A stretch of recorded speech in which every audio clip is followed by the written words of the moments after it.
నమస్కారం NSTV news కి స్వాగతం. నా పేరు సంధ్య. ఇక వార్తల్లోని ముఖ్యాంశాల్ని చూద్దాం. చిత్తూరు జిల్లా పలమనేరులో పలమనేరు పరిరక్షణ సమితి ఆధ్వర్యంలో చెన్నై మైసూర్ మధ్య రాబో బుల్లెట్ ట్రైన్ స్టాపింగ్ ఇవ్వాలని భారీ ర్యాలీ నిర్వహించారు.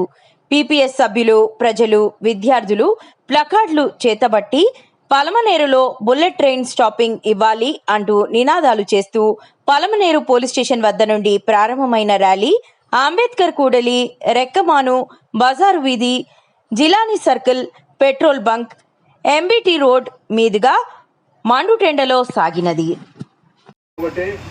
మాట్లాడే వ్యక్తులు ఉన్నారు కాబట్టి జాగ్రత్తగా మనము ర్యాలీ త్వరగా మనం చేయాలని కోరుతున్నాను.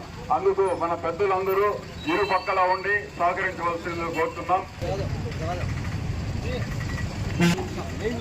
సమితి నిర్ణయించిన కార్యక్రమానికి 9:30కు అందరూ వచ్చి హాజరైన పలమనేరు పట్టణ ప్రజలకు, విద్యార్థులకు, యువతకు, అన్ని సంఘాలకు పలమనేరు పరిరక్షణ చూస్తున్నాం.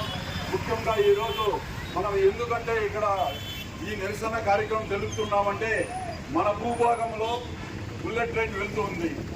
Mysore to Chennai bullet train కేంద్ర ప్రభుత్వము మంజూరు చేసింది. ఆ మంజూరు చేసిన తర్వాత కర్ణాటక రాష్ట్రంలో 5 హాల్ట్లు ఉన్నాయి, 5 చోట్ల స్టాపింగ్ ఉంది. అదేవిధంగా